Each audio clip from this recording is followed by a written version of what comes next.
Lately I've noticed a disturbing trend among good men out there.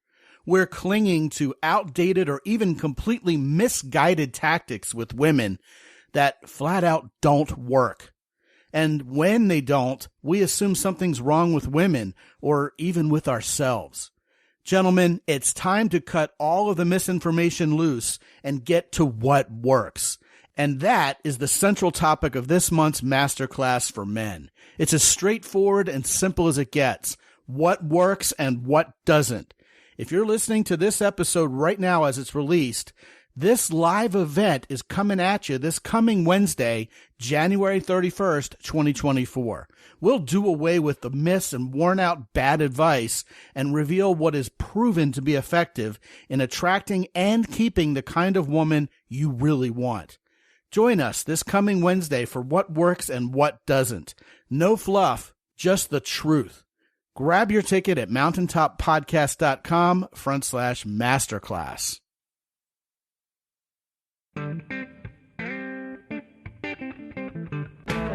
Live from the mist-enshrouded mountaintop fortress that is X and Y Communications headquarters, you're listening to the world-famous Mountaintop Podcast.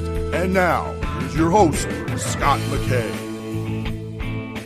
How's it going, gentlemen? I want to welcome you to another episode of the world-famous Mountaintop Podcast. My name is Scot McKay. I'm your host, as always.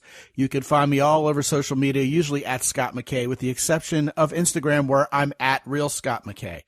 With me today is a returning guest. I believe this is the third time he's been on the show, and for good reason. He's really smart, and moreover, he and I tend to have reached common conclusions about how to succeed with women, probably because he knows what he's doing, and what works is pretty much universal. So without anything further, I want to welcome none other than Jim Wolfe back to the show. Jimbo, how's it going, man? Hey, great, Scott. Thanks so much for having me on again. I do think this is my third time, so I really appreciate you having me here. Yeah, how's Yerevan, Armenia this evening?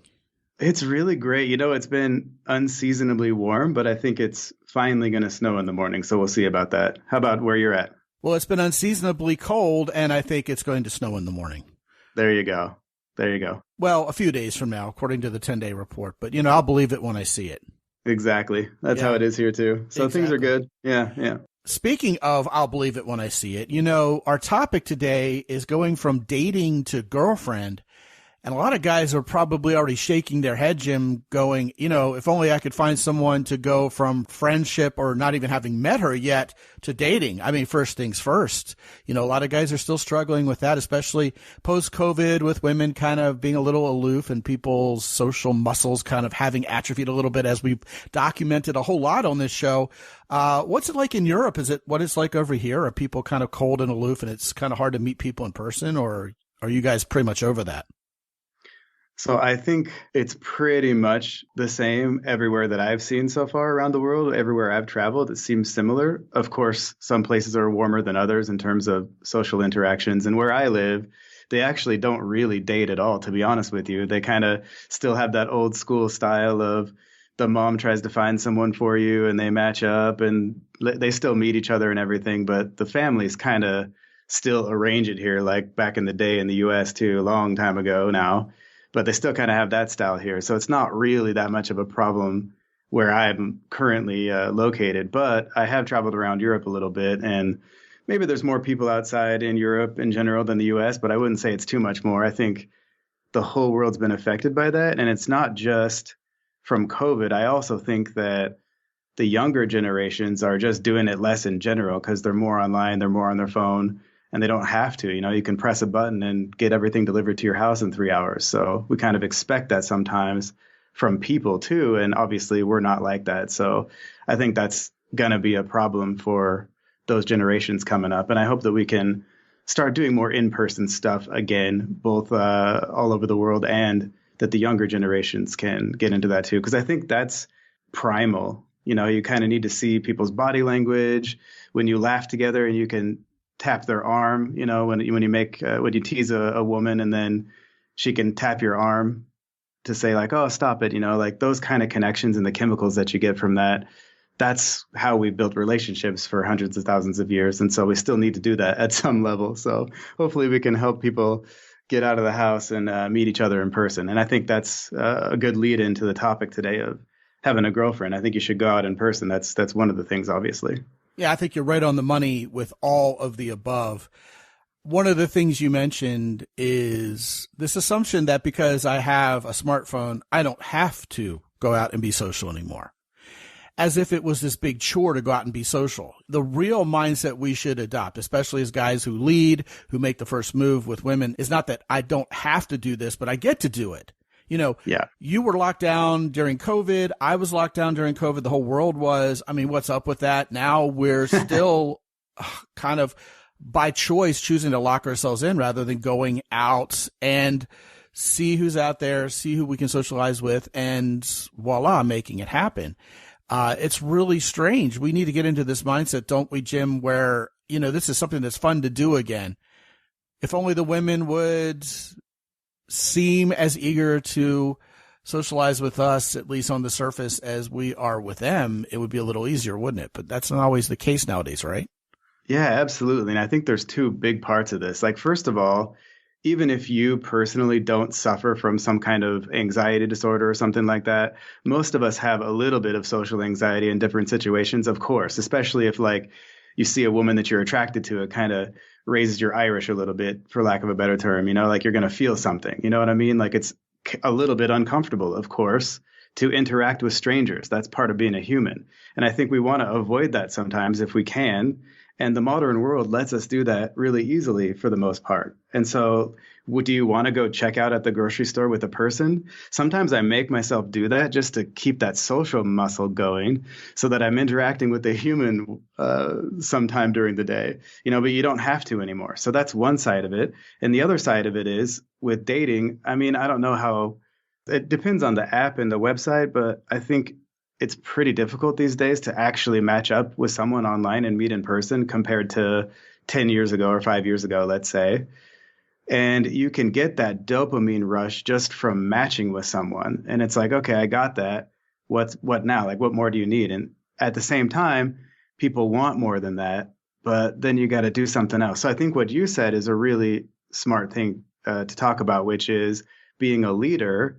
And what I think we should use technology for is to create in-person opportunities. So that's kind of, I think, your role now. Like, yeah, okay, you can start off online and start chatting with someone, but why would you have a pen pal? Like you can do that with an AI bot or something like that.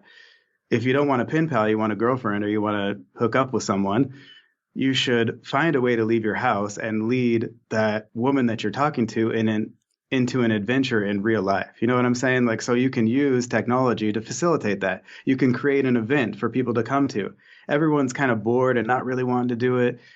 But if you create an opportunity, a woman will come meet you out for a date. If you do something fun, you have a good idea, and people will come, friends will come and hang out. If you have a good idea to go do something, people want to do it. They just don't want to necessarily get over that first hurdle. And on the other side of that, when you're wanting to date a woman, we have to be willing to be uncomfortable because that pressure that you feel equals opportunity. There was like a U.S. men's national team coach that said that pressure equals opportunity. And so, of course, it's uncomfortable sometimes to meet a stranger that might have a potential business connection for you or a woman that you're super attracted to.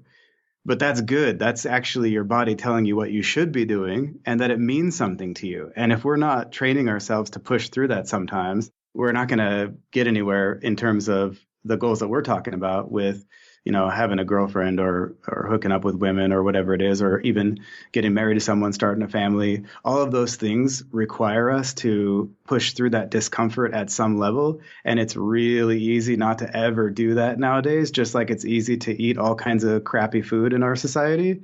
So you have to put yourself through that and make sure that you're kind of, I guess, working out your social muscles, for lack of a better way of saying it, more than you ever had to before. And I think if you do that, then that's another way that you're instantly adding value to any community. Because again, like I said, I think people want to go out of their house sometimes and do something.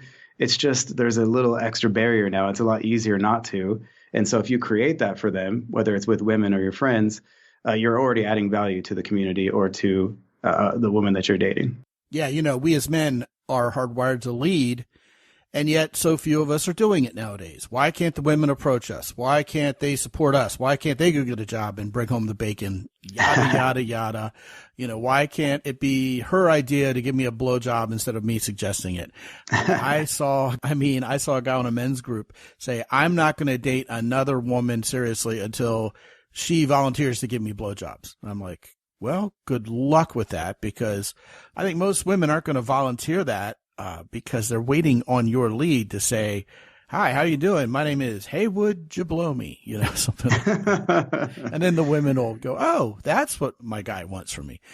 It's just a fundamental misunderstanding of women. And indeed, people want the easy button nowadays, don't they, Jim? And they don't want to do any heavy lifting. They don't want to earn anything. I mean, even at the highest levels of so-called higher education, the president of Harvard is plagiarizing her way to the top. I mean, come on now. I mean, talk about a pandemic of wanting the easy button. And, here's something you alluded to. We're all desensitized. You used that word. So few people even understand what it feels like to be alive anymore. So you're darn skippy when it comes time to go ask a woman out. Feel butterflies? Nervous energy? Oh, no. We don't do that anymore. I mean, don't you know what year it is? This is the year 2024. I sit around basically in Wall-E world, the Pixar version, lounging around, floating around, doing nothing but eating Cheetos and watching porn, me and my AI girlfriend of all things. So, I mean, the very premise of this particular episode is going to come off as flawed to a whole lot of people. Dating. I mean, who does that anymore? Right? I mean, dating coaching is an obsolete term. I've had these talks in mastermind meetings. You probably have too with our peers. Like, should we even call ourselves dating coaches anymore? I mean, what are we? And someone goes, well, I guess we're dating strategists or whatever. And then someone else chimes in, but no one even dates anymore. Everybody just hooks up, or they just somehow find themselves together. And so this idea of asking a woman out, going on a date to see how it goes, and then actually intentionally moving from, well, just talking, that's the word I used to use like 20 years ago, or seeing each other, to, okay, we're in a committed relationship. The lines have really been blurred, haven't they? I mean, I've talked to couples, I'm sure you have too, Jim, who don't even know what they're doing. Are we exclusive? Have you been seeing other people? Well, I didn't want to bring it up because I didn't want to hurt your feelings. As a matter of fact, I didn't even bring up with you whether you wanted to have kids or not, because, I mean, obviously you don't, right? I mean, who has kids anymore? I mean, this is how people roll nowadays. It's real loosey-goosey. So maybe one of the things we should address here as part of this episode is being intentional about this whole idea to begin with, as unbelievable as that sounds. What do you think? I absolutely agree with that. And I think that the thing is, I know for a fact that men and women, to some level, not everyone, but a lot of men and women out there want to be in an actual relationship, and they have this idea of what they want, but they're not necessarily taking that step, even if they want to. And I think that's what we're getting to. And I think the society that we live in now, not just in the United States, but around the world, to some degree, there's two sides of this. So I think it's the most fake kind of time where things happen a lot online and they're not really kind of like viscerally real to us. And so we kind of lose that in-person experience that we're talking about, but everyone still wants that. And so ironically, like, we have an infinite number of choices. And I know you probably heard of the paradox of choice that can make it hard to actually take action. But the good part of that is you can be anything you want almost more than ever before in modern Western society. It just takes a lot more self-control than before. If you got two options, you can pick one. It's not that hard. If you can only afford 2,000 calories a day, you're going to be thin. You know what I'm saying? Like, now, self-control is an even more important part of people's lives. And I would argue that it's even more important for a man. And that's one of the main things that actually attracts a woman to a man for a long-term relationship is self-control. So this is a huge opportunity. If you have any self-control at this point, and like you were talking about leadership, if you have both sides of that where you're leading things forward in a systematic way, like actually creating opportunities to go have fun in person, like, hey, let's go axe throwing, let's go have a coffee, whatever it is. It doesn't have to be a 5-star dinner or something like that. You're just creating some opportunities to go have some fun in person. That's one side of it. And then if you have the self-control to relax and kind of realize that it generally takes women a little bit longer to fall in love than you, so your feelings for her are probably going to be higher at first for a while. We got to let that catch up over time and just kind of chill out in the background and actually control ourselves, work on ourselves, work out, put that energy somewhere else, and then ask her out on the next date when it's time, not right away. So if you have that leadership plus that self-control, I mean, it was always effective in every era of human history. And I think right now, I mean, like, it's almost like fishing with dynamite because nobody's doing it at this point. Fishing with dynamite, huh? That's a heck of a mental image. It's a whale of an image. You haven't heard that one? Oh, I have. Yeah. But okay. I hadn't heard it in a while, long enough that it made me chuckle. You know, what an irony that women are so amazingly attracted to a man who has self-control and who can lead. Mm-hmm. And meanwhile, everybody on earth seems to be running away from responsibility and from being even self-aware, right? Let alone having this ability to be in control of self and therefore have leadership and control over a specific situation.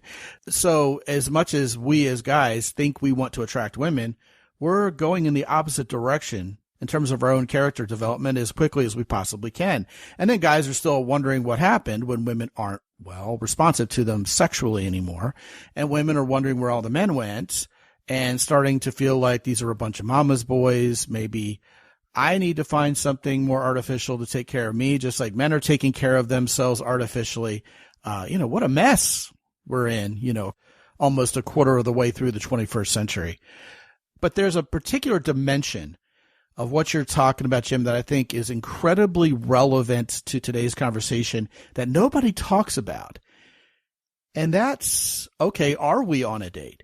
I mean, what is this? You and I are hanging out, we're throwing axes, whatever we're doing. Then nobody wants to talk about, what does this mean? Was this a date? And then nobody wants to talk about, well, what is our relationship like? Because, that would involve vulnerability. That would involve a nervous energy moment, and people really just want to avoid that.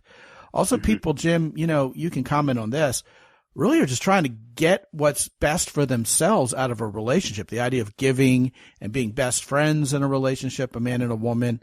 I mean, God forbid friends, right? Because every time we think of that word, we envision being put in the just be friend zone. But the problem there isn't the word friends, it's just. That's the problem. And so men not even understanding that masculinity ignites femininity, and that's how sexual attraction happens. We end up with a guy and a girl who become like disgendered, disjointed roommates. I mean, they may not even feel the need to be sexual with each other.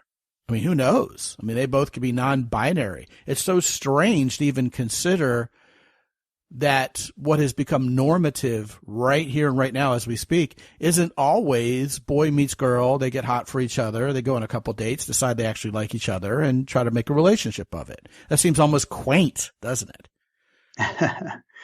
That's the really complex topic. Maybe I should write a book about that. Well, go for it. Have at it. I don't have the time. No, I mean, I did. I'm talking about the books that I wrote. It's all about this, of course. So okay, I think talk more about it then, man. Go for it.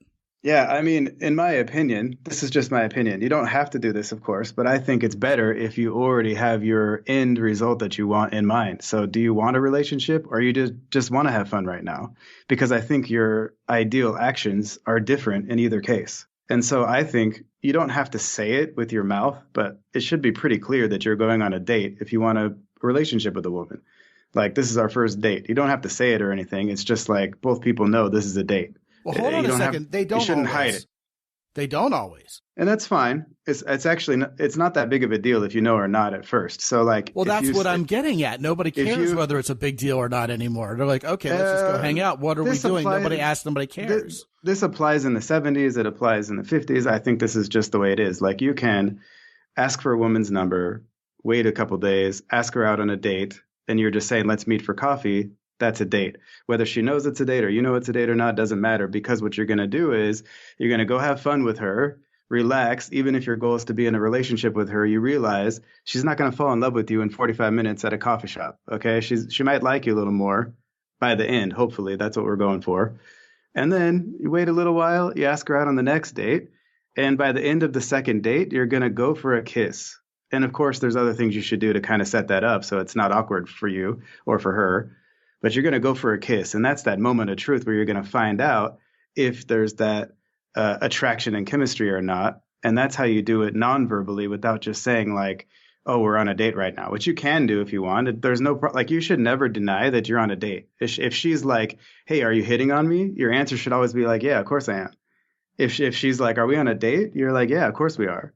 You know what I mean? You should never deny that you're on a date, but you don't have to like verbalize that you're on a date on the first date. You know what I'm saying? So she's going to know, you're both going to know it's a date when you go for that kiss by the end of the second date. Okay. Well, I'm glad you inserted that last part because I was bracing myself to disagree with you pretty hardcore here. I don't think people know at all whether they're on a date anymore. I think women can be absolutely flighty about it. They have absolutely no idea. And what'll happen sometimes is guys get caught flat-footed, Jim, if the woman proactively says, is this a date? Mm-hmm. Because if he doesn't have the confidence with women he should have, he's going to make all these excuses like, oh, no, it doesn't have to be. And he's going to kind of try to sneak under the radar in stealth mode when really the woman wasn't trying to find a reason to reject him. She was just trying to figure out whether she should get her hopes up or not. I mean, should she wear a cute little black dress and come ready to flirt? Or are we going to talk about real estate opportunities together or biz op or something? She wants to know. A lot of times, I think it really is extremely helpful and very conducive to something good happening if we get out of Prince Charming mode where we think we have to romantically wow her every second of every moment when we're first getting to meet her and give her some darn logistics so she knows what to expect. I mean, it's all about safety and security, and that's a big part of masculinity. And I think it's perfectly okay to say to a woman, hey, you know what, this is a date. I am interested in you. We're going to see how this goes. I mean, that's a little different than saying, oh my God, I think you're so beautiful, I can't live without you, and being a simp. You follow? Right. Absolutely. Okay, so we're on the same page there. Yeah, I just think that a lot of guys are too much on that other side, and so that's why we focus on this other part. But what you're saying is, okay. I mean, if she brings it up, never deny anything. Of course I'm flirting with you. Why wouldn't I? I mean, she'll say, hey, are you hitting on me? And of course, you should respond, you wouldn't have it any other way. You love me already. You know, something straight out of David D'Angelo like that, for example. Yeah. There's lots of ways to respond, but you should never deny it, of course. Yeah, it's all about confidence. Anytime we're backpedaling our attraction for a woman, they're going to get their hackles up about it. This is a really interesting thing that just came up from this conversation, which is the idea that somehow going on a date is bad. Exactly. And the only reason, like, you would only think that if you're trying to get something from her and you're not offering her anything. Or if you completely lack confidence. Yeah. Like, no woman could possibly be attracted to me. I'm going to have to run some game on her that tricks her and kind of, I don't know, artificially attracts her, right? It's all based on if she's interested in you or not. So you're offering her something. It's like those guys that drive around and give out free Red Bulls, right? Like, most people are going to say yes. And that, like, if somebody doesn't want it, it's fine. So just going on a date doesn't really mean that you're trying to get something. You're offering her something and she can take it or not. And she's offering you something if she's interested and you can take it or not. It's a two-way street. And I just don't know why we have this hang up about it being a bad thing at all. Well, let me take a stab at it. I think because guys have become ashamed of their own masculinity and therefore they become ashamed of their own sexual desire vis-a-vis what we've been taught by the media about how masculinity is toxic and women aren't horny and women give it up and they put out and men get lucky and men score, and our whole narrative around sexual attraction vis-a-vis how women view it is completely skewed. I mean, what's a heterosexual woman to do unless they're heterosexual men? To give it to her good and hard and deep and give her multiple orgasms. It's just that women, for their part, are so afraid of being slut-shamed, even nowadays. And men are often, so eager to slut-shame them, ironically enough, that, a lot of times they hold their cards close. But absolutely, I am interested in you. I like you better than the other women I've talked to today or tonight or the last couple of weeks. What in the world is so wrong with actually choosing a woman? And although I think the root cause of it is what I just expressed in terms of the narrative around masculinity and sexuality, I do think a lot of guys are just still afraid of rejection, and they're afraid of bothering women. The bothering women part harkens back to they're not interested in men anyway, right? But the rejection, I mean, what's wrong with a woman deciding for herself whether she likes us or not? It's certainly better than us pre-rejecting ourselves and not even giving it a shot at all. And I think most guys, if we're put together reasonably well and have some confidence and aren't creepy and actually like women, which is huge, right?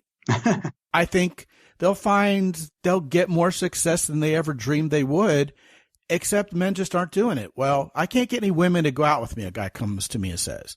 And I'll go, well, how many women have you actually asked out? And the guy will look at me and go, none. Well, I mean, there's problem number one. Step one, get over yourself and talk to women. I mean, we don't find every woman attractive who all our buddies find attractive. Guess what? Mm-hmm. She probably doesn't care. Maybe she does care because she's insecure like some of us. But what if she doesn't? What if you don't? What if you trust that if a woman is interested in you, it's because you're connecting with her in a way she's connecting with you, and it's mutual? What's wrong with mutual? And indeed, I think it gets dead simple, Jim, when we have our ducks in order in the way I've been speaking of for the last couple of minutes. What's so wrong with talking to a woman and at some point going, you know what? I like you. Why is that so difficult? Absolutely. You know, as long as it's not like I love you on the first date, there's nothing wrong with saying I like you. And then, hey, let's go out again, see if we, see where it goes. I mean, even before you ask her out, I find you interesting. Yeah. I like you. You're cool. I want to talk to you some more. I mean, lead. Tell me more about you. Yeah. Yeah. Be courageous and take a risk. And she may go, oh, I like you too. And then you're being transparent and honest, and you can stop worrying. Oh, did she just give me a fake number? Is she just doing this because she's nice? Et cetera. A little vulnerability followed by a little transparency, I would argue, Jim, is even more powerful than it has ever been, vis-a-vis so many people being so darn scared of it and people feeling so isolated and being so out of practice socially. The guy who steps up first wins. Yes, absolutely. And you can communicate that verbally and or non-verbally, depending on your own personal style and who you are. And on a related note, here's what I've learned. If a woman is open to you or interested in you, then she wants you to come talk to her, and she wants you to ask for a number, and she wants you eventually, after you talk for a little bit, to go for a kiss at some point. She wants all that stuff. She wants to go on a date with you. She wants that. It's just, if she's not interested, then she doesn't. And so that's what you said, that's the main concern. Like, she might not be interested. But guess what? You can't look at a woman walking down the street and know if she's interested in you and available or not. You got to find out.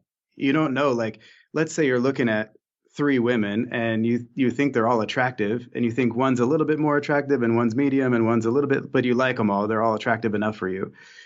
You don't know that just because, like, maybe the most attractive one is interested in you and the other 2 aren't. You have no idea just by looking at people from across a room if they're actually interested in you or not. You have to go find out. And so we can read all these signs like, oh, she made eye contact with me. Maybe that means something. Maybe it doesn't. That gives you an invitation to go talk to her, and you should. But that doesn't mean she's necessarily interested. And if she doesn't look at you, maybe she was distracted by something else. So my point is, find out if she's interested or not. Take these actions. Start a conversation. And here's the key to this. It's awesome to find out if she's interested in you or not. That's your job. That's a big part of dating. You go find out. If you're interested, let's see if she is or not. You're not going there like, oh my God, like you're the only thing that can make my life better. No, that's the bad approach. You're trying to get something from her. You're just trying to see if she's also interested and take it from there. And if you go and you do that first step and she blows you off, okay, now we don't keep going. We don't keep pressing it. We don't harass her or anything. Now we move on. And as long as you're cool about her reaction to you, I've found that women are fine with all of this stuff for the most part. Well, really, unless honestly, you do something really, really crazy. Yeah. I mean, all right. Let's at least acknowledge that possibility. If you're a creepy guy and you have weird mannerisms and you're socially non-standard and you're crowding her space and all you want is to get laid and you're saying inappropriate things that make her feel uneasy with you, well, you know, it's garbage in, garbage out. But I don't think most of the guys in this audience are anything close to resembling that.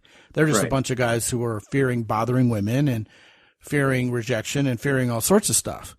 The key is to put this into practice a couple times and shock yourself at how easy it is.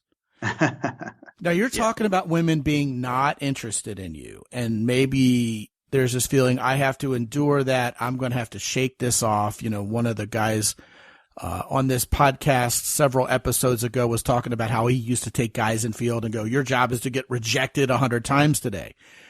I don't know. As much as I think it's cool and all to desensitize yourself and use adversity as a motivator, I've done enough infield work with guys during 10 plus lives to know that if I give women space, I actually like women. I'm warm. I'm light. I set the tone for the conversation.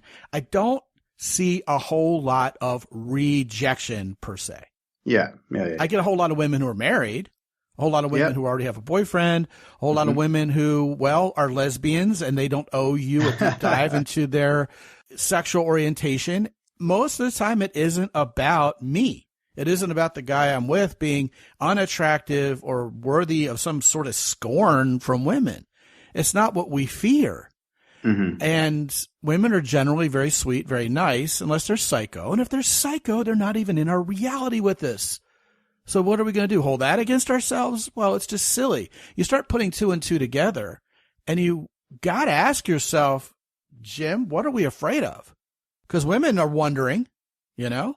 Yeah, and to even add on to that, you know, I've been in a relationship for a few years now, but when I was single and talking to a lot of people, there's been a few times, because I actually do like women, that I maybe took a step or like tried something out or, you know, shot my shot with her and it didn't work out because she wasn't interested or she wasn't available. But then I became really good friends with her and I loved it and she loved it. And they're really cool people, but it just wasn't the right timing or whatever. She wasn't interested. It's fine. But what I noticed about that is these women never forget that you went for it. They respect you a lot. And sometimes they can introduce you to their friends. They can be really cool people to hang out with. You can bounce stuff off them and just have fun with them. And I think like that's a really awesome experience that everyone should have. Like when you actually go for it with a woman that you're interested in, she knows how hard it is for guys to some level, maybe not as much as we do, but she understands that it's not easy. And if you do it in a cool way, it doesn't work out. And then you handle that well, now she's going to at least respect you and you're going to respect yourself. And I think that can lead to some good things as well. Yeah. You know, you have to be casual. You can't be so inside your head and take yourself so seriously. You know, you got to be a little playful about this and kind of see the sense of humor behind everything. I'll give you a breathtaking example of how true it is that situations change. I took a woman out for coffee one time and she was writing a whole bunch of people and I was writing a whole bunch of people and we had fun and we played kissy face and she was really sexy and cute. And I wasn't necessarily jonesing to have a girlfriend, a steady, exclusive girlfriend by tomorrow morning. And she called me up sometime shortly after our first coffee date that went pretty well and progressed a little and said, I think I've decided to pursue something with another guy because he seems like he's really relationship oriented. I'm like, okay, I completely understand. And she said to me, but you're so cute and so adorable. I want to introduce you to my friend. Because I think you and she are going to get along great. And she's just precious and sexy as hell. You're going to love her. And I'm like, great. Give me your number. So I call her up. This is before you could just get on Zoom and see each other, right? This was 2003, 2004, I guess. And we're getting along great. And, you know, I'll call you tomorrow and we'll make plans, maybe see each other this weekend. You know, I would like to meet you. She goes, yeah, I think I would too. Meanwhile, the first girl calls me up later that night and goes, well, he was really a jerk. You know, he was a wolf in sheep's clothing. My goodness, I'm glad he showed his colors real early there. So would you like to go out again? I'll make it up to you. There you go. 36 hours. It goes from I like you to, you know what, I chose some other guy over you, but I have a cute friend. Want to meet cute friend? Sure. A cute friend likes me to, she comes back and goes, oh, you know what? I made a huge mistake. You're better. I want to make it up to you. I mean, it's enough to make your head spin. That's how fast people can get together, break up, their relationships can change. You know, just because a girl you see at work has a boyfriend doesn't mean you just give up on her and treat her terribly and get angry at her. I mean, you know, keep doing what you do. Be authentically masculine, be authentically playful and fun. Things have a way of coming around. And as far as going from simply enjoying each other's company and perhaps being flirty with each other to having an exclusive relationship, you know, we got to cover that before we close here. I mean, I think that becomes where you have to have a conversation, I believe, because women in a vacuum where that conversation isn't taking place will assume the exclusivity, especially if you're having sex, whereas men typically won't. You know what I mean? That's the model that our society kind of sets up. Yeah. And it's really interesting because now, like in the modern times, there's a lot of women. Actually, like a study that I looked at a few years ago said that more men than women actually want relationships. How about that?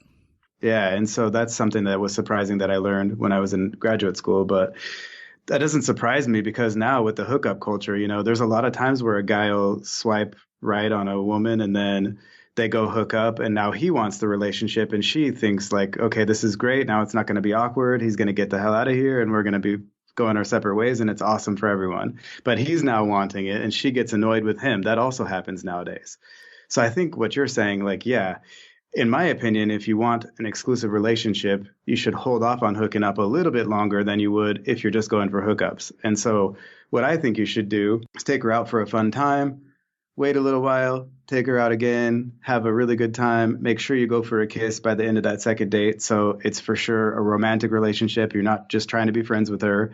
And then here's the thing, like the problem with a man's side of things in terms of a relationship is that we don't know when it's the right time for her to be in that commitment. And you're right. It might be right after you sleep with her. Maybe she's ready. It might be when you first meet her that first day. There's love at first sight. That's very rare. But there are some cases where a woman's already ready to be your girlfriend or marry you right away. That can happen. It's just really rare. Usually it takes a lot longer, and usually it takes longer than it does for you. You have one great conversation with an attractive woman, you're ready to get married already or be her boyfriend. You know, like a lot of us want that really fast. Or on the second date, you're ready to go for it. Like, what do you mean? We already know each other really well.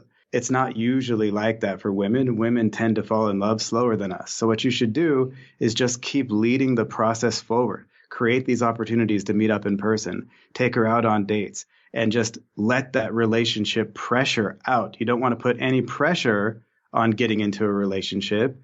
And you want to let her interest in you continue to grow by continuing to have a fun time with her with no pressure and continuing, you go for a kiss on the second date, you go for a kiss again, you keep doing that so that there's still that male-female dynamic. And what will happen is if she's actually interested in you romantically, after you do that a few times, then she's going to mention it. She's going to say something like, hey, where's this relationship headed anyway? Like, oh, what are we? Like she's going to bring it up. And that's when you know it's the right time for you. And that doesn't mean that you have to ask her to be your girlfriend in that exact conversation. You can wait till the next day or the next date or the next week or whatever. It's just that that's when you know now it's okay for you to ask her to be your girlfriend.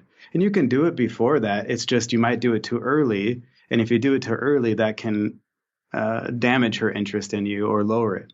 And so you got to be really careful with that. But if you keep leading that process forward, that's pretty rare, and that's going to keep raising her interest over time, assuming she's interested in you genuinely when she meets you. So that's what I got to say about that. Well, I would argue, as always around here, that he or she who has the most options is the one in control of those situations as far as where this is going.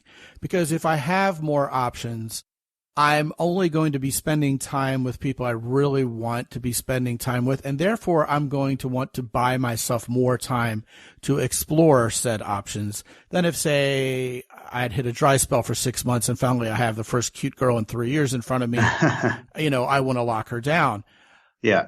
I think it can be surprising how quickly women want to lock a guy down when they perceive he's put together. Right. So I mean, like I said, it could happen on the third date. It just doesn't always. Like, we have to be very patient because we don't want to do it too soon either. Yeah, no. I mean, I see that you're pointing there to signs of desperation on the man's part, which renders us a lot less attractive because then all of a sudden she feels like she's carrying us instead of us carrying her, and she's got to babysit our poor widow feelings and all kinds of stuff like that. I completely understand that.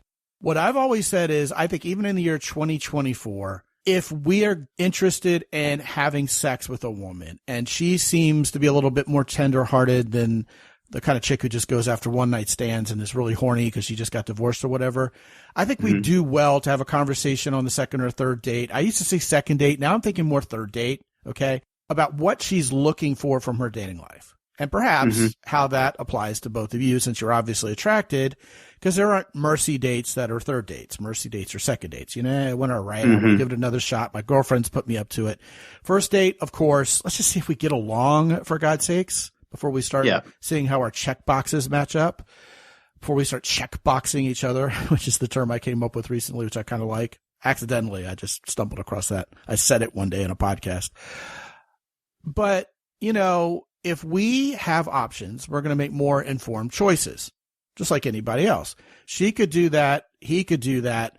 But regardless, the best case scenario is when a woman's popular with the guys and a guy has options with the women, and together they realize, hey, we're connecting. This could lead somewhere. Let's explore it without the pressure, without one person wanting it more than the other. That's right. Now, if a woman's very horny and obviously she's dragging you by the hair into her lair and just wants to get off, I mean, that would be a dirty little trick on her part to assume exclusivity afterwards. You know what I mean? And that would be a little psychotic. But certainly there are guys among us who are guilty of kind of reeling in the biscuit. They take this woman out who's relationship minded, and really they just want to get in her pants. So, you know, they say, oh, I just love you. You're my one and only. Sure, let's see where this could go. I want a girlfriend. And then once they get some, they kick her to the curb. I mean, that is obviously to both of us a bad situation.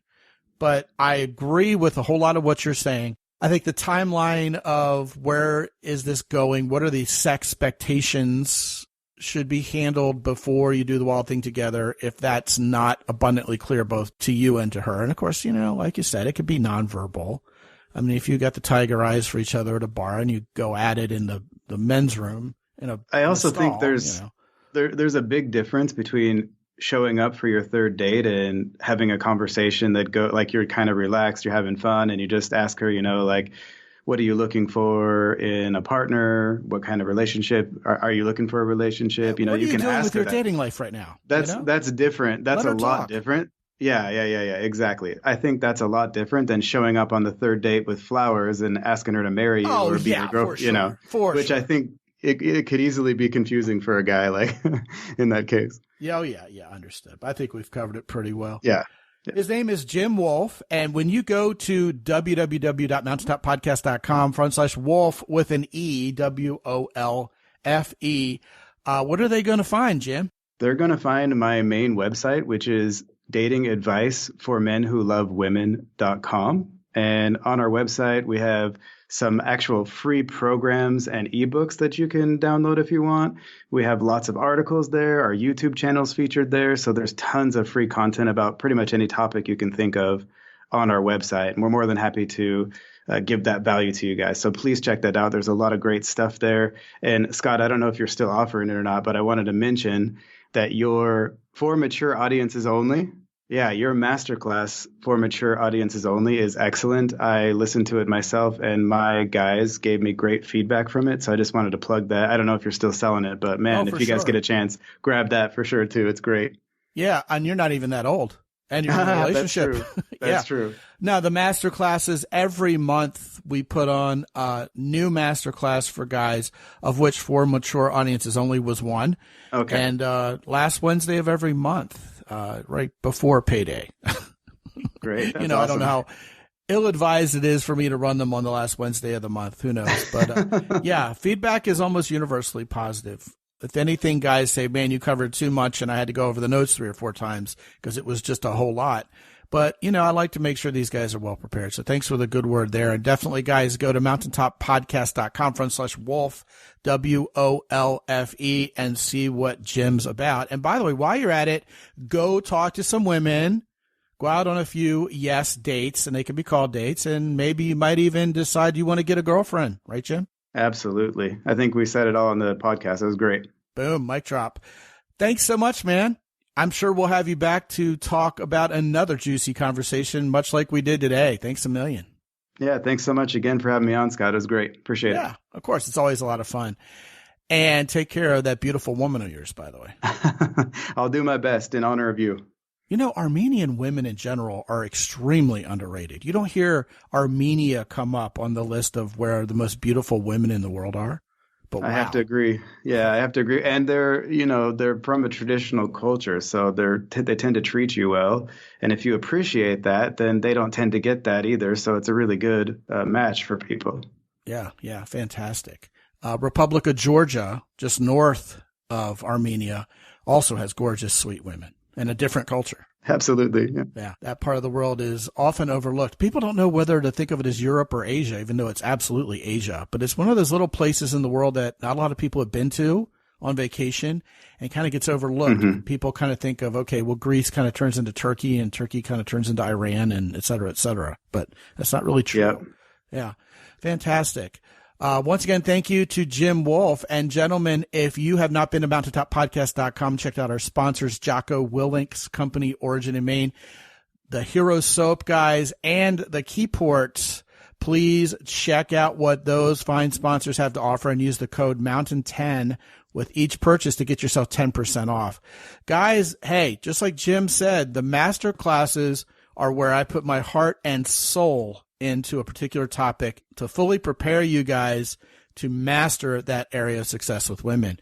I've even had Emily on to talk about how women think very recently, and that was hugely popular. You can check out all of the master classes, every one we've ever done. It's going on 2 years worth now at mountaintoppodcast.com/master class. And yes, not only can you get your ticket for the upcoming one, you can get in on all the previous ones with immediate gratification. No wait necessary. All that is there for you and more at mountaintoppodcast.com.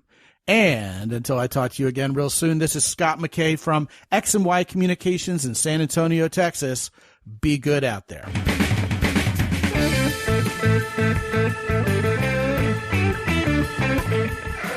The Mountaintop Podcast is produced by X&Y Communications. All rights reserved worldwide. Be sure to visit www.mountaintoppodcast.com for show notes.